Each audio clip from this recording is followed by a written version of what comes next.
ჩვენ ვაგრძელებთ ჩვენს გადაცემას, თქვენ უყურებთ გადაცემას დღე პირველ არხზე, გოგა ჩართოვანი 2 საათამდე იმუშავებს თქვენთან ერთად და ეხლა არის ერთ-ერთი ჩემი უსაყვარლესი რუბრიკა, ჩემი ასაკის დრო და მე ვთხოვ ეკრანებთან უფრო დიდი გულისწყრით დარჩენილი პროგრამა მთლიანად უკვე 60+ ასაკს დაეთმობა, რაც ძალიან მახარებს და თქვენც აუცილებლად გვიყურეთ იმისთო, რომ ძალიან ბევრ საინტერესოს გაიგებთ განსაკუთრებით მარიკა დარჩიესკა, რომელიც უკვე ჩვენთან არის სტუდიაში თავის სტუმრებთან ერთად და ის თავად წარადგენს თავის სტუმრებს. მოგესალმებით. მადლობა გოგა, გამარჯობა.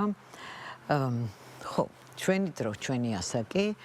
ამჯერად ხშირად მინდა ხოლმე ეს გარდა იმისა, რომ არსებობს პროექტები, არსებობს აქტივობები, არსებობს ძალიან ბევრი საქმე, რომელიც უკვე ამ კუთხით მიდის და ნამდვილად ვითარდება.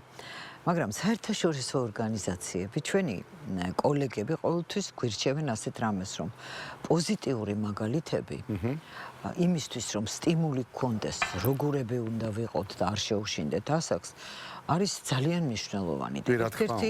ერთ-ერთი გამორჩეულიც კი, იმიტომ რომ ამ ასაკს ახასიათებს რაღაცნაირი ხელის ჩაქნევა, გარკვეულესტი ის რომ არა მეტი რაღა უნდა გავაკეთო, ან ეხლა რომ ეს გავაკეთო რა დროსია და ასე შემდეგ. ამიტომ ორი ძალიან უკეთება დავასრულებ კი? ხო. არა, აი ესეთი კითხვები რომ არ იყოს და რომ ვიყოთ აქტიურები, ორი ძალიან კარგი და საინტერესო სტუმარი მყავს მე დღეს. იგი ამ სტუმრებს აერთიანებთ ერთი რამ, ისინი ორივენი არქიტექტორები არიან. მშვენიერი. გოჩა მიქიაშვილი და ზურაბ ბოკუჩავა. არქიტექტორები არიან და სხვადასხვა კუთხით მინდა ორივე გაგაცდოთ, მაგრამ საერთო იცი რა აქვთ, რომ არსებობს ასეთი, არ ვიცი იცი თუ არა, რომ არსებობს მოთხილამურე არქიტექტორთა შეჯიბრი, ყოველწლიური და წელს 59-ად ჩატარდა. წარმოგიდგენია? 59-ად. ჩვენი ორივე სტუმარი პრაქტიკულად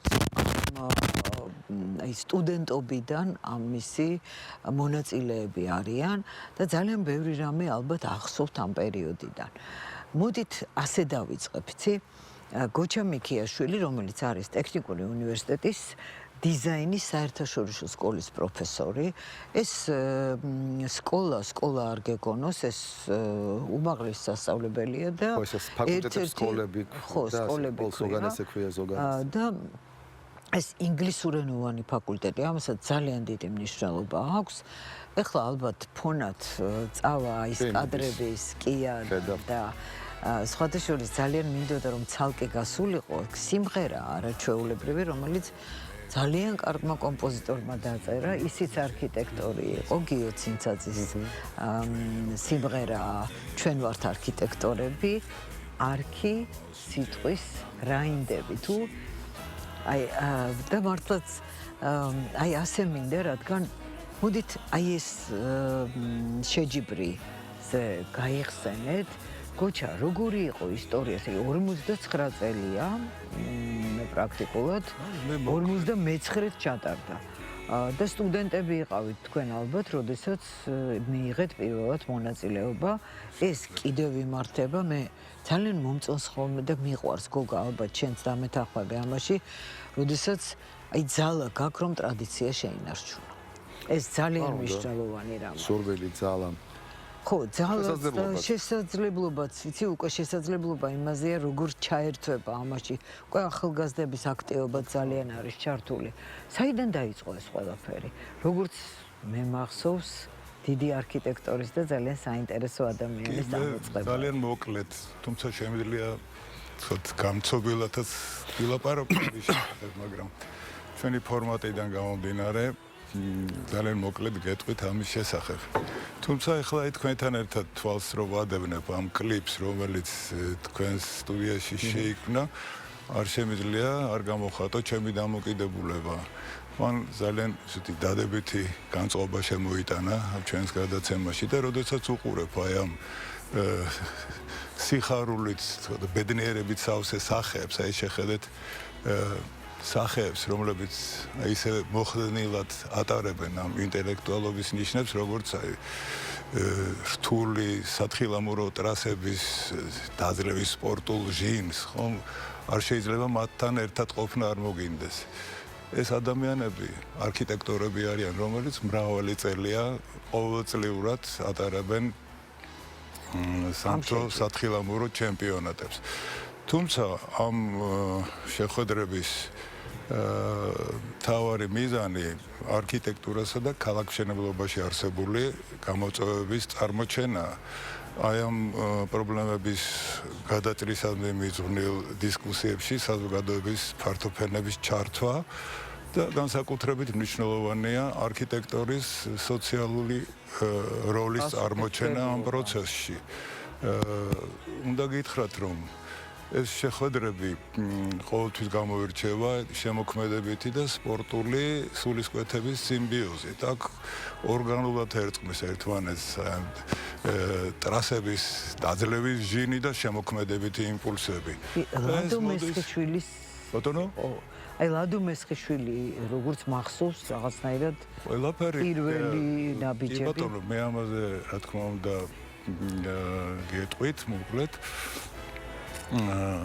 ყველაფერი აი ამ შეხვედრების ასე ვთქვათ საფუძველი თუ წყარო პირველ წყარო იყო დიდებული ქართველი არქიტექტორი რუსთაველის პრემიის ლაურეატი ლადო ალექსი მესხიშვილი. ეს იყო მოგე ალექსი მესხიშვილის ძმა. მრავალმხრივი შემოქმედება. დიდი ლადო.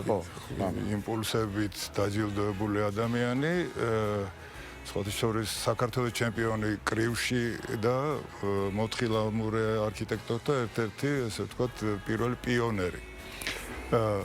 ძალიან პოპულარული ადამიანი იმ დროს და მისი მიმბაძველობით მაშინ ბევრი ქართველი ახალგაზრდა დადგა. კარგი მაგალითი რას ნიშნავს? აი, ამიტომ ხო. აი ამ ახალგაზრდებმა შემდეგ მოგვიანებით ეს მოგვიანებით იყო 1977 წელი. მოიდგინეთ რამდენი ხნის წინ იყო. მათ შექმნეს ამ ახალგაზრდებმა მოთხილამური არქიტექტორთა საკავშირო კლუბი. და ეს შეხვედრები სხვადასხვა ზამთრის კონცერტებზე იმართებოდა, შემდეგ ბუნებრივად ეს გადაიზარდა საერთაშორისო კლუბში. თუმცა აქვე უნდა აღვნიშნოთ, ეს საკავშირო კლუბი ნამდვილად საერთაშორისო იყო, იმიტომ რომ ჩვენი 15 რესპუბლიკის წარმომადგენლები სულ სხვადასხვა ეროვნების ადამიანები ღებულობდნენ მონაწილეობას, მაგრამ აი მოგვიანებით 1985 წლიდან როდესაც ბაკურიანში ჩატარდა დიდი საერთაშორისო შეკრება, რომელშიც 200-ზე მეტი მონაწილე იყო, აი მაშინ დაარსდა სკია. დაერქვა სახელი სკია. ამ კლუბს საკავშირო კლუბი საერთაშორისო კლუბად სკიად გადაკეთდა და აი იმ დროიდან მოყოლებული, რაც მანამდე არ გამოუტოვებია და იმ დროიდან მოყოლებული არც ერთი წელი არ ჩავარდნილა. დღემდე იღებთ თქვენ მაგალითად მონაწილეობას? ბოლო პერიოდში არა, სამწუხაროდ გოგა, იმიტომ მეორე სპორტის სახეობაში გადავედი. აი აქ გაგაცნობთ. მოდით ბატონ გოჩასთან დავამთავროთ, იმიტომ რომ ერთი რამ დამაინტერესა კიდევ სკიას გარდა, იცი, რომ იუნესკოს და არქიტექტორთა კავშირის ვალიდაციის საბჭოს წევრია ბატონი გოჩა, რომელშიც სულ 25 წევრია და აქედან 5-ია მხოლოდ ევროპიდან და ერთ-ერთი ქართველი ვართ და ბატონი გოჩა. ბატონ გოჩა, გიწევთ ხოლმე აი ეს საერთაშორისო შეხვედრებში მონაწილეობა და ეს საკმაოდ მნიშვნელოვანი ფუნქციის მატარებელი საბჭოა იუნესკოს და არქიტექტორთა საერთაშორისო კავშირთან. რომლის ფუნქცია არის მთელ მსოფლიოში არქიტექტურული პროგრამების აკრედიტაცია და ვალიდაცია, ანუ მათი შესაბამისობა იმ არქიტექტურული განათლების ქარტიასთან, რომელიც შემუშავებულია. ანუ ეს განათლებას ეხება, ხო? უფრო მთლიანად განათლებას ეხება. მოგეხსენებათ, რომ იუნესკომ და არქიტექტორთა საერთაშორისო კავშირმა შეიმუშავეს არქიტექტურული განათლების ქარტია, რომელიც ასევე ცოცხალი ორგანიზმია და მუდმივად იცვლება, სრულყოფას განიცდის, მაგრამ აი ამ მძლავრმა ორგანიზაციებმა დათქვეს, რომ თუ ვინმეს სოფლიოში უნდა რომ ერქვას არქიტექტორი, მისი განათლება აი ამ ქარტიას უნდა შეესაბამება. გასაგებია, ეს არის რაღაც საერთაშორისო კონსტიტუცია, როგორი უნდა იყოს არქიტექტორები და მე რაღაცა ისა ვარ ხოლმე, სევდიანი ვარ ხოლმე ამ დროს, რომ გადავხედავ რა ხდება ჩვენს გარშემო და მოდი ეს გავწიოთ ცოტა გვერდით. ძალიან დიდი მადლობა, რა კარგია რომ ასეთი აქტიურები ხართ ეხლაც და ახლა მოფარიკავეებზე უნდა გესაუბრო. მოფარიკავ. ფილამურებზე ორივენი აქტიურები იყვნენ, მაგრამ ჩემპიონი ყავს, იცი სტუმრად. დიახ და როგორც მე გავიგე, საქართველოს ჩემპიონი არის და ფიქრობს რომ ალბათ სოფლიო მოფარიკავე. იმედი ხო ის ყველა ბოლოს. რა თქმა უნდა. ანუ საქართველოს ვეტერან მოფარიკავეთა ფედერაციის პრეზიდენტია ბატონი ზურაბ პოპიჩა. ხო. და ახლა გითხარით რა ხდება ფარიკაობაში? გეტყვით აუცილებლად. ფილამურებზე ვდგე. საიდან მოხდი მაგასაც. ეხლა საიდან მოხდი გამგებრობაში? ხო. მე განსხვავებით გოჩასაგან პროფესიული სპორტსმენი ვიყავი, ანუ მე ბავშვობიდან ფარიკაობდი და 16 წლის ასაკში საფრთა კავშირის სპორტის ოსტატი ვიყავი, ნაკრების წევრი და ხშირად მიწევდა აქეთ-იქით შეჯიბრებზე სიარული და სახელით შემჭა ფარიკაობიდან ბაქო. იმიტომ ქალაქ ბაქოში მიმართლებდა და ორჯერ მოიგო საკავშირო ჩემპიონატი. ამიტომ ბაქოს თუ გაიგებ სამდე შენი სახელი. ცოტა იუმორის შემოვიდა რომ გადაცემაში არის. ხო, მაგრამ მე უბრალოდ ცხოვრებამ დამანახა, იცით როგორ არის? ალბათ ჩვენ თაობას ქვია ბიტლების პერიოდის თაობა, იმიტომ მართლა ამაზე გაზრდილები ვართ მუსიკით ყველაფერი და სიმღერა თუ გახსოვთ When I'm 64. როგორ არ მახსოვს? აი ჩვენ ტექსტს ვარჩევით ხოლმე და 64 წლის რო გახდები კაცი, მართლა ყველას ისე დაჭირდები, როგორც აბასაკში, როცა ეხლა მოთხოვნადი ვარ და ასე შემდეგ, ამაზე ხშირად ვიფიქრია ჩვენ მეგობრებს და ამიტომ მომავალში ვფიქრობთ ისეთი რაღაც დაგვეწყო, რომელიც აქტიური ცხოვრების წესს არ დაგვაკარგინებდა და 4 მუზის მომსახურე ვარ, ასე ვთქვათ, მოსამსახურე დღეს ესე გავუდის, ერთი არის ჩემი პირადი პროფესია არქიტექტურა, ხელოვნების დარგი. პრაქტიკოსი არქიტექტორია. ხო, და უმთავრესად მაგით ცხოვრობ. ჩემი პროფესია ეს არის და ერთ დაახლოებით 400 პროექტამდე განხორციელებული, აშენებული და ასე. მაგრამ ამის გარდა ხობის სახით მქონდა კიდევ ჩემი ასე ვთქვათ, პატარ-პატარა გატაცებები, რომლებიც მე სერიოზულ საქმეებში გადაიზარდა. ერთ-ერთი სპორტი იყო, რომელიც უკვე მასმერ როცა მუშაობა დავიწყე, მივატოვე ასე ვთქვათ. და მაშინათვე იჩინა აი 40 წლის მერე იჩინა პრობლემები ჯანმრთელობის თქმით აი ასეთი მაგალითები ეს მაგალითები არის ყველგან სოფლიოში, იმიტომ რომ ეს არის საერთოდ აქტიური სპორტსმენების თანამდებები, იმიტომ უცბად წყვეტენ მერე ცხოვრების აქტიურ წესს, გადადიან სხვა იმაში ცხოვრების წესზე და აი მაშინათვე თავს იჩენს ხოლმე. ამიტომ სოფლიოში შეიქმნა ჩემი მოგონილი არის ახალი კატეგორია შეიქმნა სოფლიოში, აი როგორც კადეტები, იუნიორები, სინიორები და მეოთხე კატეგორია ასაკობრივი შეიქმნა ვეტერანთა. ანუ სოფლიო ფედერაცია ფარიკაობის 4 კატეგორიას ცნობს და ერთ-ერთი არის ვეტერანთა, ანუ ასაკი იწყება 40-დან ზევით. ვეტერანთა ესეთი სპორტული გაერთიანება ხო აღმოვაჩინე. ხო, და იცით როგორ ის იმდენად სერიოზული და წარმატებული აღმოჩნდა 40 წლის ზევით იწყება უკვე ვეტერანთა კატეგორიები. 40 პლუსი 50, 40, 60, 70 და სპორტში კი? კი, სპორტში შეიძლება. და სხვათა შორის ესეც გამოთვლილია, ყველაფერი ბოლოს მიდის დათვლამდე და ერთი ჯამთელი სპორტსმენი რომ შეინარჩუნო სპორტის საშუალებით სამჯერ უფრო იაბიჯდება ვიდრე ყოფილი სპორტსმენი რომ მე გამოაჯამთელო სამედიცინო სფეროში. და აქედან გამომდინარე ჯობდა ყველა მიხვდა რომ ისევ სპორტის საშუალებით შეედა. ამიტომ სერიოზულად ეხლა წელს მაგალითად საქართველოში ოქტომბრის თვეში ტარდება მსოფლიო ჩემპიონატი, რომელიც დიდი წარმატებაა რომ აქ მოგცეს ამის საშუალება ჩვენ აქ ჩავატაროთ ხო. იმიტომ ჩვენ 10 წელიწადია ვარსებობთ როგორც ფედერაცია, დავაფუძნეთ თანამოაზრეებმა, სამაკაცმა და მე გაიზარდა ეს ეხლა ჩვენი აქტივობა ნელა წავიდა უფრო წინ და აი უკვე მივახცე პრაქტიკულადაც ფარიკაობ. მე პრაქტიკულად ფარიკაობ. კი, დავიწყე 50 პლუს ასაკში და ეს კადრები მიდის სხვათა შორის 60 წლის ასაკში გადავედი უკვე და უკვე ზევით 64-ს გადავწი კაიხანი, ასე რომ ჯერჯერობით კიდე მელოდება ერთი ასაკობრივი აი ასეთი მაგალითები მინდოდა. და კიდევ ერთი ძალიან მნიშვნელოვანი გატაცებაზე. გატაცების გარდა აი კიდევ ერთი რომელიც აღმოვაჩინე და ჩემთვის ძალიან მნიშვნელოვანი იყო. აი მეღვინეობისთვისაც მეღვინეობაც მოუკიდეთ ეს აი ზუსტად მაგი უნდა მეთქვა ჩემ მეგობრებთან ერთად ვისვენებთ საფხულში ზღვაზე ვიყავით გიანი ჯარაძე თქვენი სწორ გადასარევა ჩემი მეგობარია და მაშინ ვთქვით რომ მაშინ დაახლოებით 50 წლის ასაკში იყო ეს ყველაფერი და კი მაგრამ ასაკში რო შევდა და დავბერდებით რა უნდა ვაკეთოთ მართლა ვეღარ დავლეთ და ღვინის ფიქრის სტიმულიც არის უნდა დაფიქროთ ამიტომ არ გადაგვიდია სხვათა შორის და მაშინათვე რომ ჩამოვედით განვახორციელეთ ვიყიდეთ კახეთში შალაურში გადასარევი მიწის ნაკვეთი გაგვიმართლა ძალიან იმიტომ რომ თანამოაზრეები 4 კაცი ვარ და 4 მეგობრები ვარ და ყველას უყვარს ეს სფერო და გარდა ამისა ადგილზე დაგხვდა გადასარევი თქვენ თვითონ ფიზიკურად იღებთ აი ამაში ჩვენ დაწურვაში რა თქმა უნდა დაკრებვაში და ეგეთ რაღაცებში კი მაგრამ ეხლა მეღვინე მე არა ვარ მაგაზე ყავს გადასარევი მეღვინე რომელიც ეხლა ჩვენ ამ საქმეში გვექვარება ჩვენი მეგობარია სანდრო ქუმსიაშვილი რომელიც და ზაქარია ხუციშვილი რომელიც ადგილზე ამ საქმეს ასე ვთქვათ ბოლომდე მიყავთ ეს ყველაფერი და მე უკვე იმისი მირთმევა მეგობრებთან ერთად ხო და თუ გნებავთ მე ხლა თან ერთად აი ნახეთ მაგდა მინდა რომ გაჩუქოთ ეს გადაცემაში როგორც ჩვენ არ სამახსოვრო თქვენ მუზეუმში ერთი ბოთლი დაიდებს მესმ მადლობა ხო და რა ვიცი ეს ღვინოს რაც შეეხება ვერ ვაჩვენებთ იმიტომ რეკლამაში შეგვერთვება მაგრამ დაგემოვნები დავაგემოვნებთ თავის თვითონ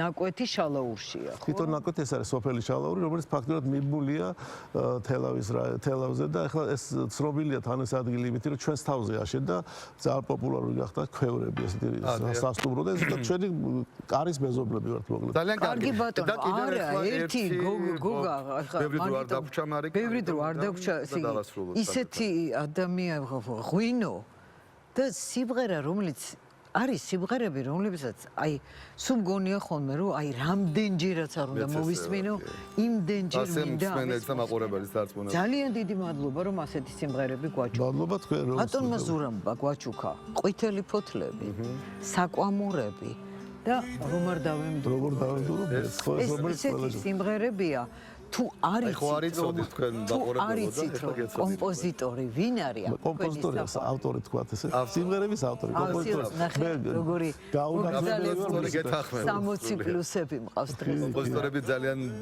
წდებათ ხო მაგრამ მე არა ვარ კომპოზიტორი და არც არის ის არა მაქვს რა პრეტენზია არ გაბარა მე არ დამიმთავრებია მუსიკალური განათლება არა მაქვს და ძალიან გული წდება იმიტომ რომ ბავშვობაში აი სპორტმა ისე დიდი ხელაის მქონდა ხოლმე რა ქვია მუყავს არ არის თქვენ ცხოვრებაში ნოტების მე და დაფცინოდე და ამიტომ მოისროლე და დავალებე შეზღუდული ასაკი ბაკალავრში სწავლაზე არ არის შეგიძლიათ შეზღუდული ასაკი ძალიან ბევრ რამეში არ არის მაგიტომაც მინდოდა ასეთი სტუმრები ყოფილიყვნენ რომ მადლობა თქვენ და მინდა რომ კიდევ ერთხელ ის სიმღერა რომელიც ძალიან უხდება ამას როდესაც ჯერ კიდე სიცივეა ჯერ კიდევ ვერ მომძლავდა სითბო და საკვამურებიდან კიდევ ამოდის როგორც ჩანს კვამლი კი და უაზრო არ არის რაც თავარია ჯერ ამიტომ მადლობა ყველას ვინც გვისმენდა და მადლობა ტრიო ბალადას რომელიც არის და შეგვისრულებს არის და ახლა მადლობა ვიჭერბოთ თქვენ ამ სიმღერას გვაჩუქებს რომელიც არჩილ სულაკაულის ტექსტია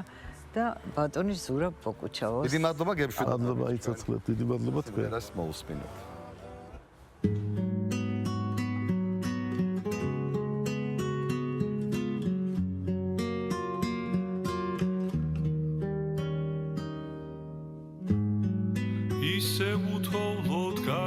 სამთარი და თბილ ქუჩებში მზე ისევე და მეძლებამდე ამზით გამთბარი ფანჯრის რაფაზე მყუდროდ ვისვენებ როგორც უაზროდ ნათქვა მის სიტყვა საკვამურიდან ამოდის კვამალი ვიღაცას ალბათ არ ყოფნის სითბო ანარენდობა ზიანამიც როგორც უაზროდ ნათქვა მის სიტყვა საკვამურიდან ამოდის კვამალი ვიღაცას ალბათ არ ყოფნის სითბო ანარენდობა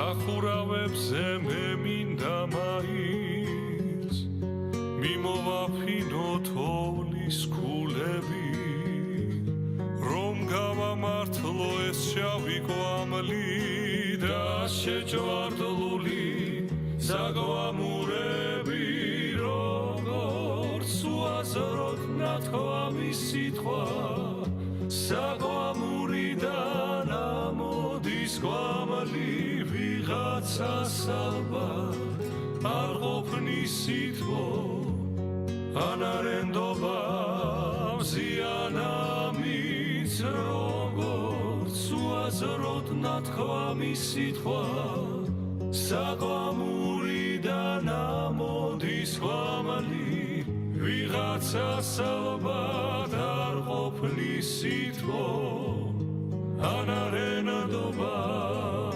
მზიანამიც